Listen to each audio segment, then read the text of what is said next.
This is the Dental Up Podcast, your daily source for insights from dentists and leaders in the industry. Brought to you by Keating Dental Lab, a full-service, award-winning dental lab that is here to add value to your dental practice. With high-quality restorations, friendly, reliable service, the best products and prices, come experience the Keating difference. Visit KeatingDentalLab.com for details. Good morning, and welcome back to the Dental Up Podcast. I'm Bob Brandon, your host and the general manager here at Keating Dental Lab. We flew through another week, and I'm here today thinking, man, what did I do last week? Well, it was honestly just work. We're grinding through, keeping our heads down, making teeth for the thousands of patients that rely on Keating Dental Lab to help them smile again and chew better. And that's the rewarding part of this work, helping people, even though we rarely get to meet them. And I got to meet some great new people at the Farmhouse restaurant in Newport Beach on Saturday, which is where my daughter Rory works. It was great to hear from her managers and coworkers what an awesome job she's doing and how she's an integral part of their team. So if you're ever in Newport and need a meal, you must check out Farmhouse. We've been there 3 times now, and each time it was not only delicious, but completely new. Just make sure you get a reservation, and they book out about a month in advance.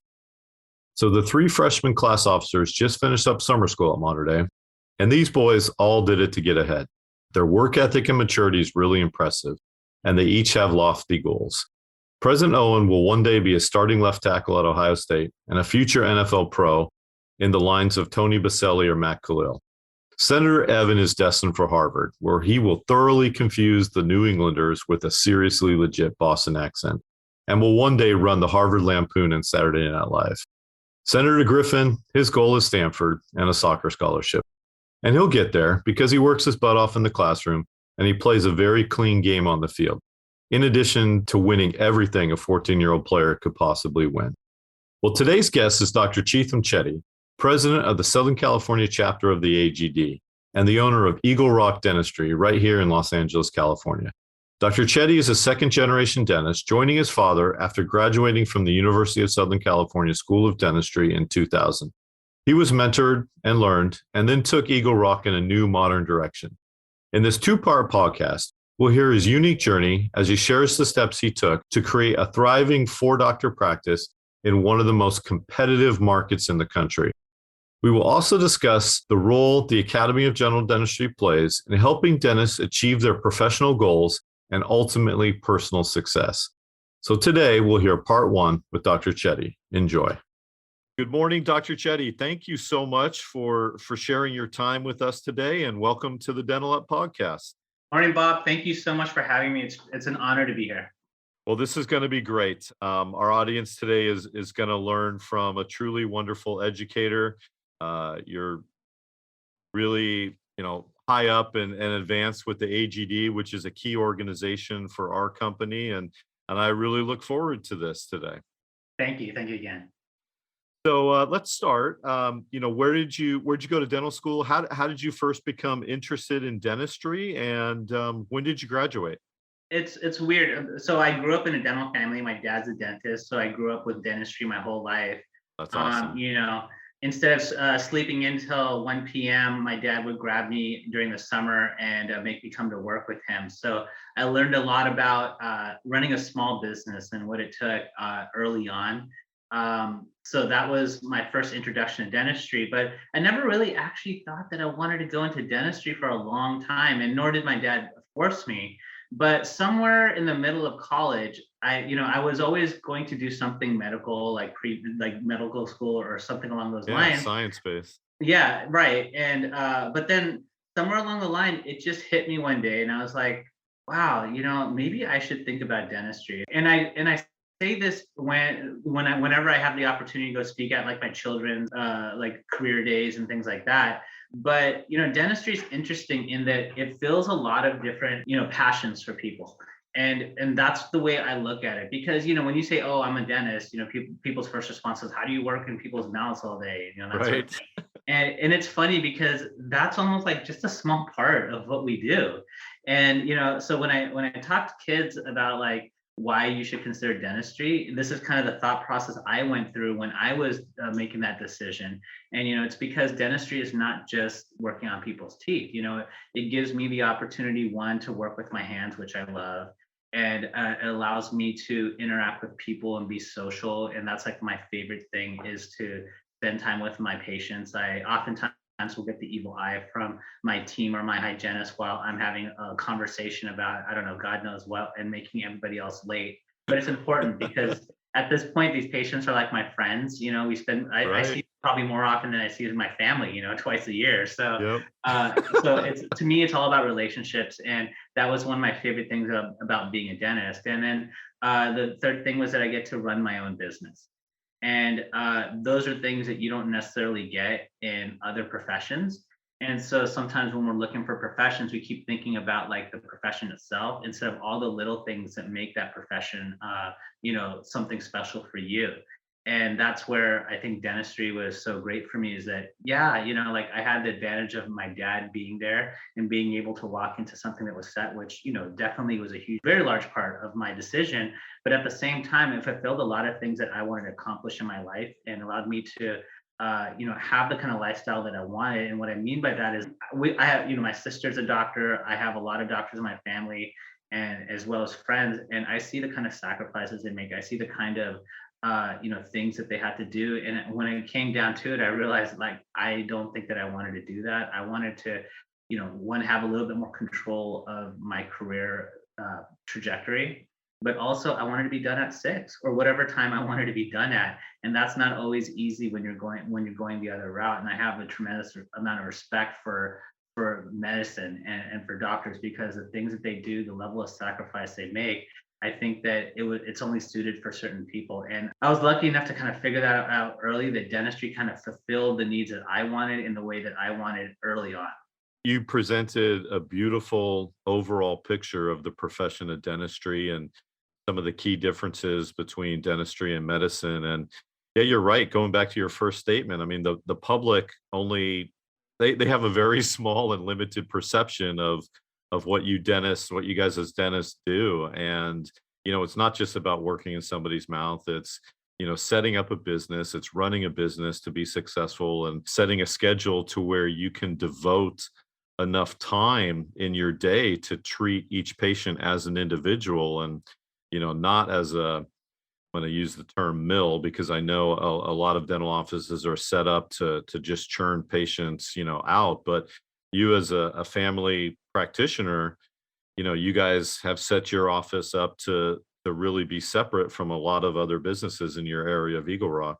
Yeah, and I'm really fortunate to have had that opportunity, because coming into the family business, my dad was very, he gave me carte blanche, and he was kind of like, this is yours, this will be yours. So do whatever you think is right, and whatever, do it the way you want to do it. And that's not an opportunity that everyone has. So I don't take that lightly.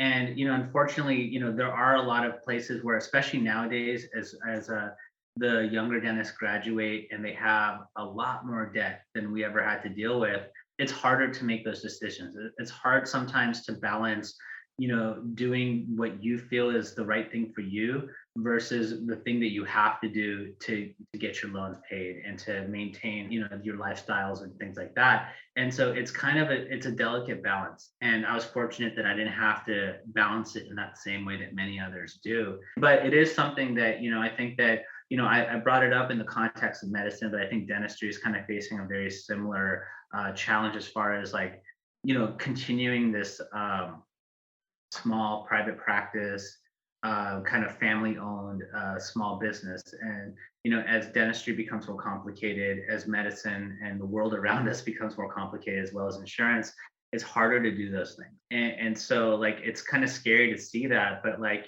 private practice, small dental offices are a dying breed, and they certainly don't have to be. But No, I think that it's still, I feel that that's still the backbone of this profession. it has to And be. It has it, to be, because otherwise you start seeing, as small business, family owned dental offices, we all know that, like, our goal is to take care of the patients, right? Like, our number one thing is to take care of the patients, make sure they have a positive experience, and we address what their needs are. But what happens is sometimes when you start going into the other realm of dentistry, there are certain places and offices where their focus is not taking care of the patient. Their focus is more financial. And I'm not saying every single clinic is that way. And I'm not saying that every single small office has that same philosophy, but generally speaking, as things get bigger and they get a little bit more corporate, things change. And so we always have to be careful of that. And there's no reason why both can't exist as long as we all believe in the same thing. Absolutely. No, I agree 100%. I mean, I heard from my father many times. So my father was a dentist in Huntington Beach, and Oh, okay. he probably practiced about 10 years longer than he wanted to, but he did it because there was, a chain dental company, and I'm not going to name any names either, but it opened right across the street from him. Uh, And right. he had all these patients coming in, and it was basically, honestly looking for second opinions and everything. But he felt so bad for those people that, the Yeah. patients that were being treated that way. And yeah, he wound up practicing about 10 years longer than he really wanted to. But yeah, that was a rough situation. But if you as a dentist, you treat your patients as an individual and do what's best for the patient and not, treatment plan for the bottom line number at the Right. bottom of the page, yeah, you'll have a successful career. Right. And the challenge though, I think, is as we all, as for us, as we get out of dental school and we start getting into the real world, these are things that we're not really taught in dental school Right. because there just isn't time. There's barely enough time to like learn the actual dentistry, much less the business aspects and like some of the maybe philosophical aspects of it. And so that's hard. That's something that you kind of have to do on the fly. You have to have good mentors. You have to have good commitment to growth, and but also know where that growth should come from.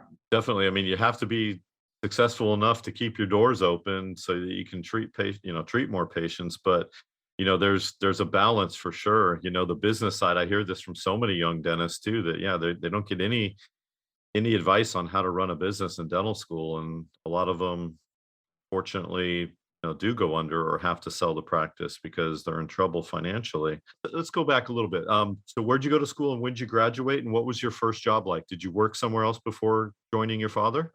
Yeah, so I went to USC, Right University of on. Southern Yeah. California, Fight On, and I graduated in 2000. And it always feels like, oh yeah, it was just a few years ago, but I'm going on year 22, which is really Yeah. weird to say, and please feel free not to remind me of that.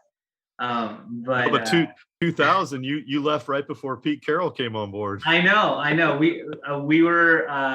We had some rough sports years Oh yeah. during the time that I was there. Football was pretty bad.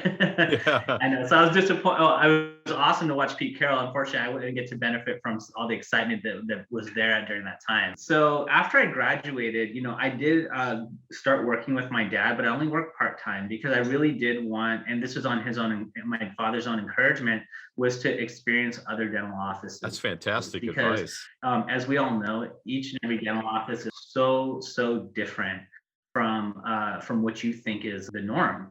And so I worked at two other offices, and I was very fortunate to really learn a lot at those offices. And I only worked about 6 months at the other offices before I was kind of like, okay, I'm ready to go full time um, in, um, in our family practice. But in that time, like you learn a lot about like, well, you don't have you don't have like the namesake to bail you out, as it were. And Hmm. so going out there and kind of making it on your own and really being able uh, to to learn dentistry in a different way, see how other offices work and how they operate, and some of the business aspects and things like that. I worked in a like a small dental clinic, and then I also worked at a fee for service office that was just really small. Like one office I was seeing like maybe 10 15 patients a day. Another office I was seeing like three. And so I was able to see like the complete spread of like different types of practices. Yeah. And so that helped a lot in terms of kind of just helping me shape like what was it that I wanted to do as a dentist, and early on, and what were the things I liked, what were the things that I don't, and I was able to implement a lot of the things that I learned at those offices in that short amount of time into what we developed into our practice as it grew and evolved. Hey, that's That's very smart and very intuitive advice your father gave you, because if you only know one way, you don't know Right. what you don't know. And Exactly. it's Exactly. important it's important to gain this other perspective, because there might be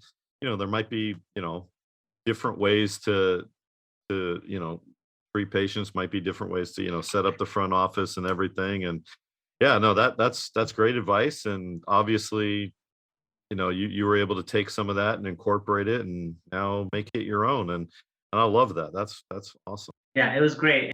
I always debated whether when I graduated from dental school, whether I should do a residency or not. But honestly, like when I graduated, I got my own residency and MBA from my dad. So that was Yeah.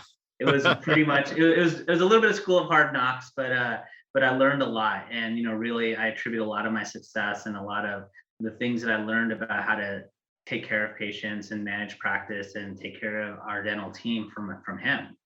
That's fantastic. That's another aspect of this profession that's so important, is the role of mentors. And I'm so happy to hear that obviously having a father, it's you guys have a different kind of relationship, but having a father that was a great dentist and an educator in his own right, Right. be your mentor is beautiful. It was yeah, I was very fortunate. I'll be the very first person to tell you that I was really lucky.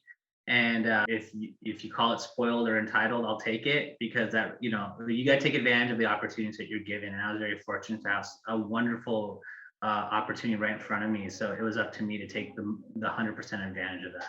Oh, definitely. And I'm so happy for you both, really. That's Thank great. you. And Yeah.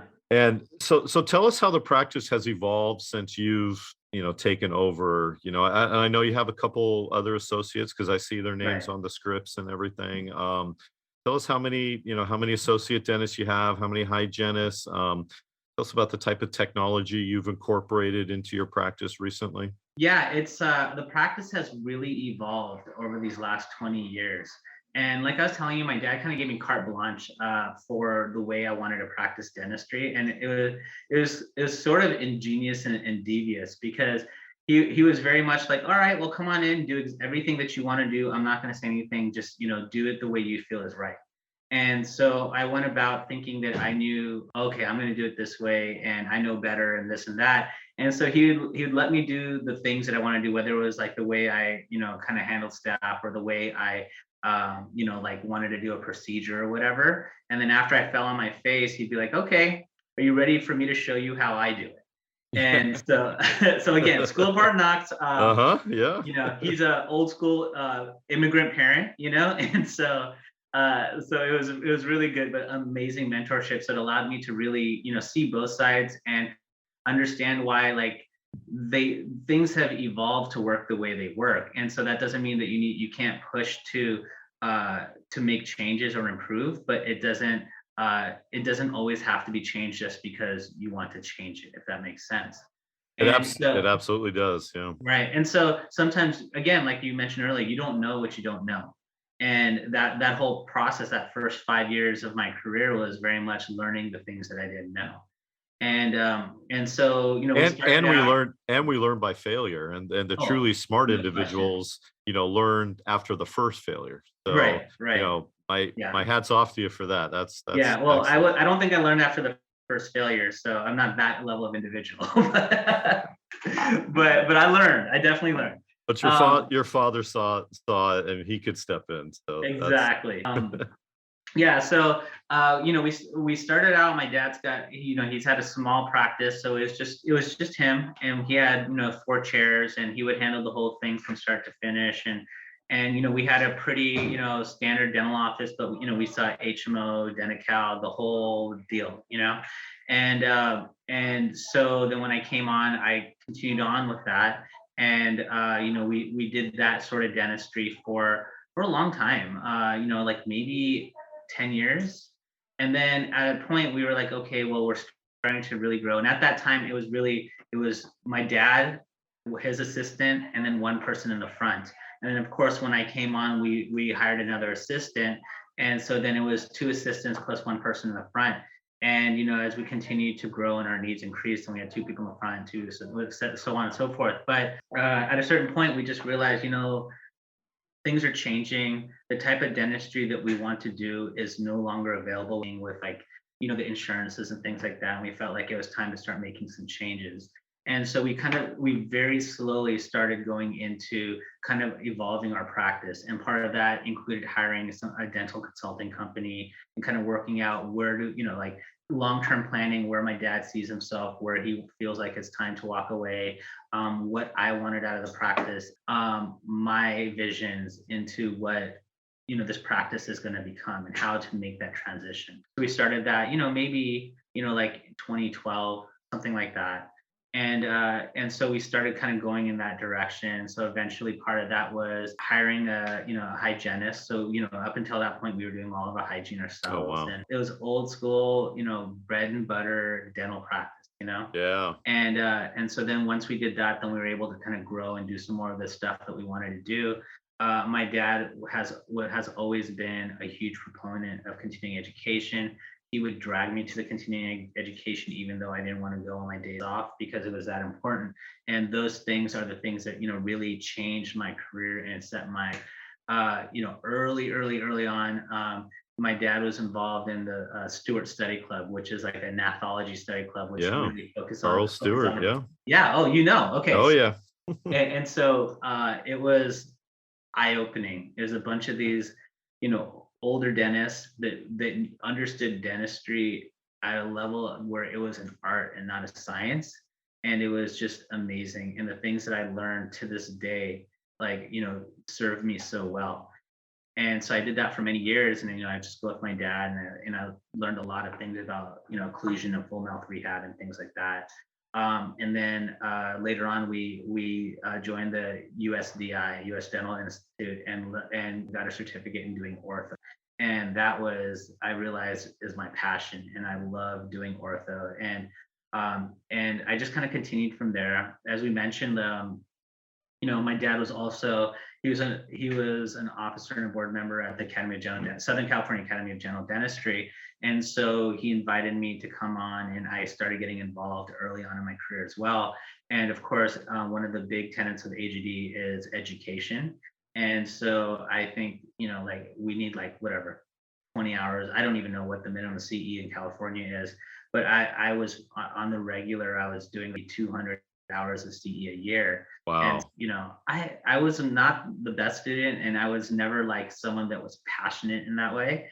And it was weird because once I got into this dental CE and started doing it, I was hooked. And any chance I got, I was doing it, listening to dental podcasts, reading dental books, whatever I could, I was doing it, and I really just kind of fell in love with dental CE. And it kind of like, coincided with like my passion for AGD, and they both kind of grew together.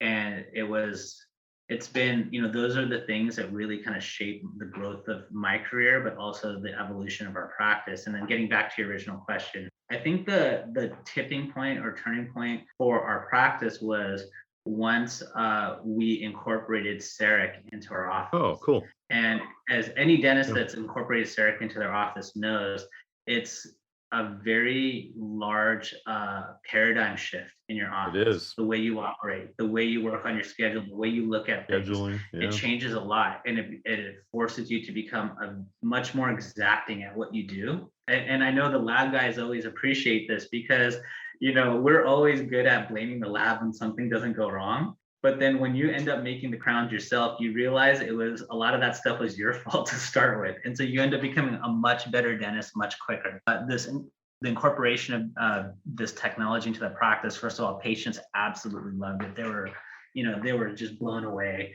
And it allowed same day dentistry is very cool. It's very amazing. Cool. It's amazing. Yeah. It's a whole nother animal. And you really, anything that you do in your office, you have to make sure it all sounds great. But if you don't take the time and the effort and the energy to truly incorporate it into what you do, then it's just going to be another thing that collects dust in your closet. Yeah. And so I really committed, even before that CEREC was in my office.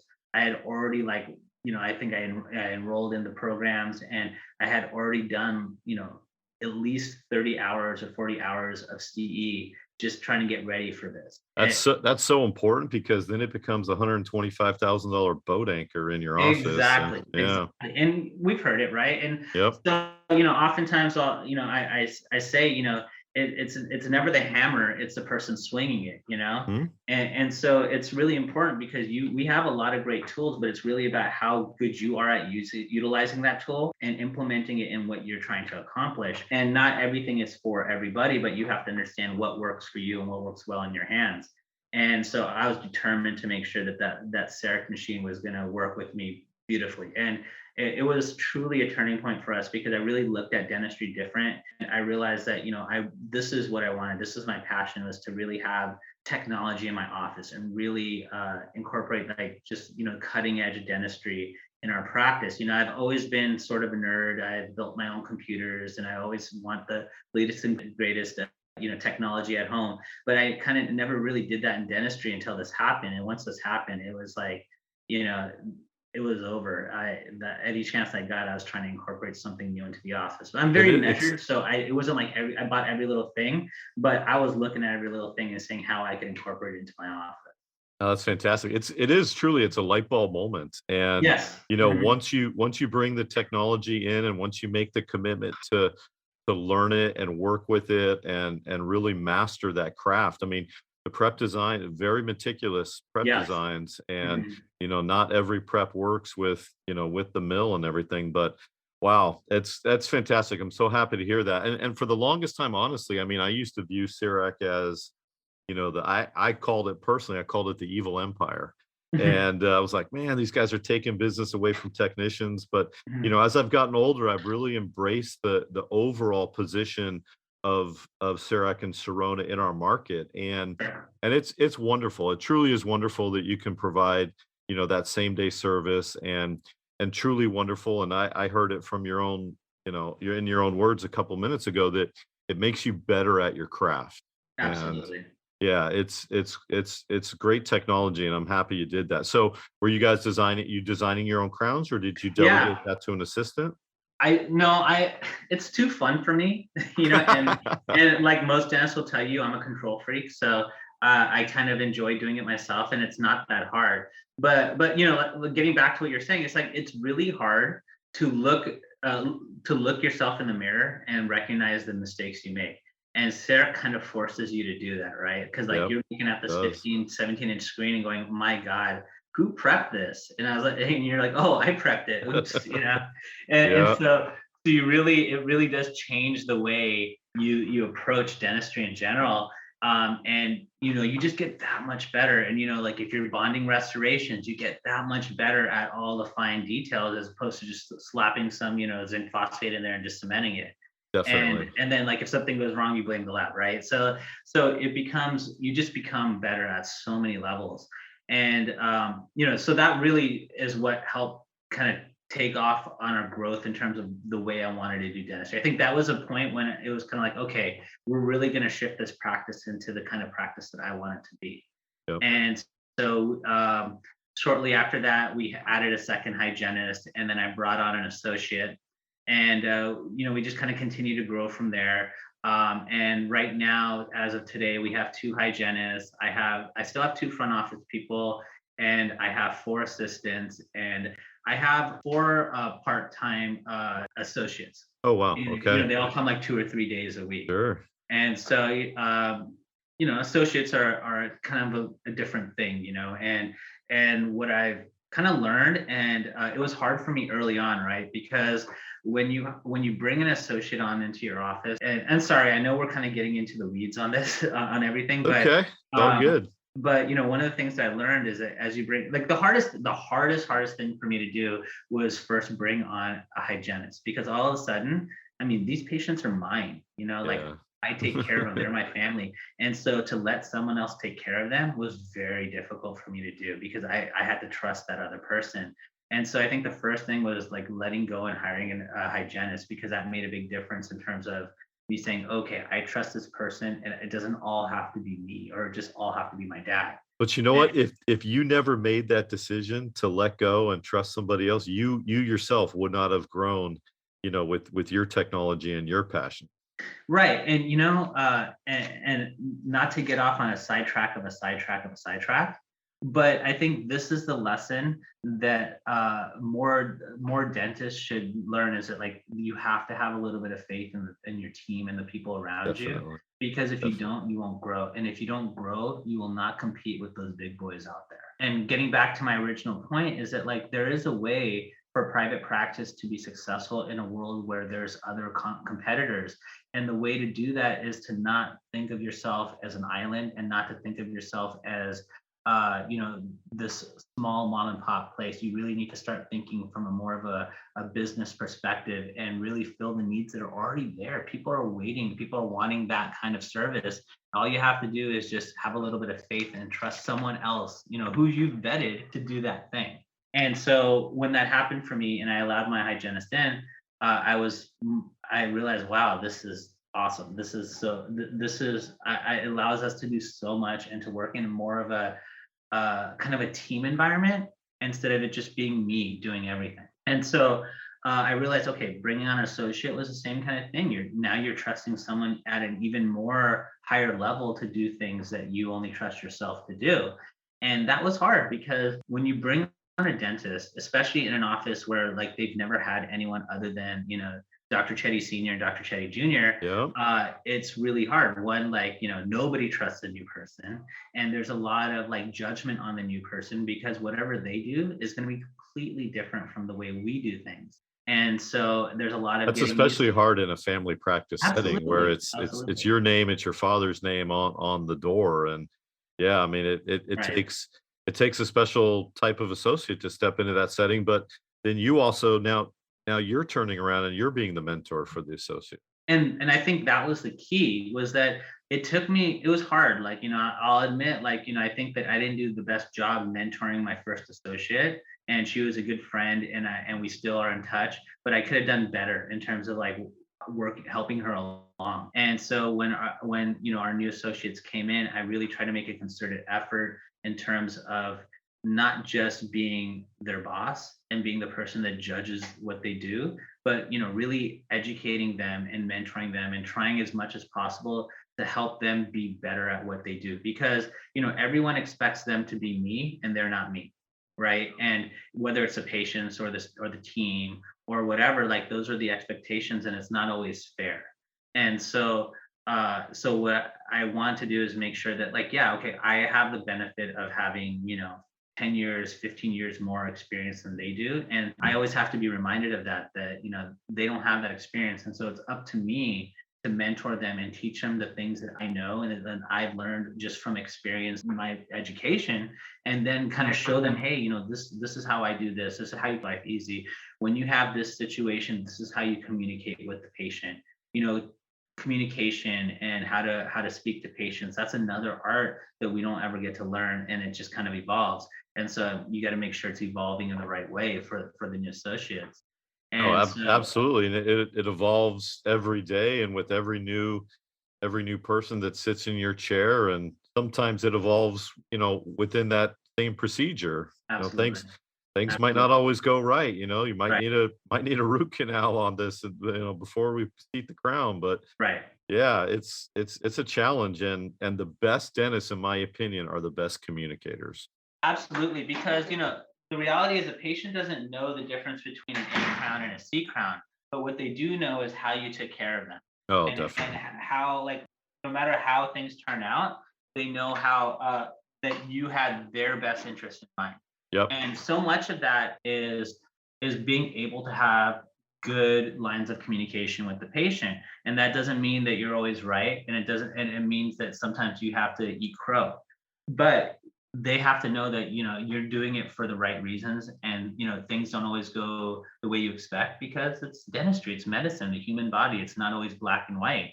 And so as long as you're able to communicate those things, the patients know that your heart is in the right place. And that's I spend a lot of time making sure that again when we talk to the associates that like I'm explaining to them how I talk to my patients or our patients about those things.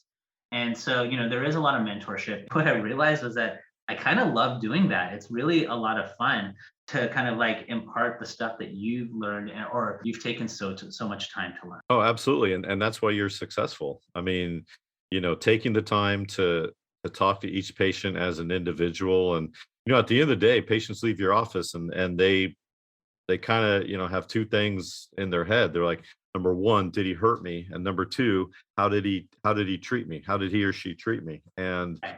that's the take home for patients. And, they don't need to know all the technical details Right. of prepping a tooth and what burr you're refining your margin with, and how much occlusal and axial wall reduction there is. They don't ever care about those details. They want to be treated like treated with care and like a human being at the end of the procedure. Absolutely. And being the nerd that I am, I try to show them that stuff, but they don't seem to care. So I guess that, I've learned not to tell them. It's for our own benefit, Yeah. I think. Thank you for listening to the Dental Up Podcast, your daily source for insights from dentists and leaders in the industry. This episode is sponsored by Keating Dental Lab, here to add value to your dental practice. With high-quality restorations, friendly, reliable service, the best products and prices, come experience the Keating difference. Visit KeatingDentalLab.com for details.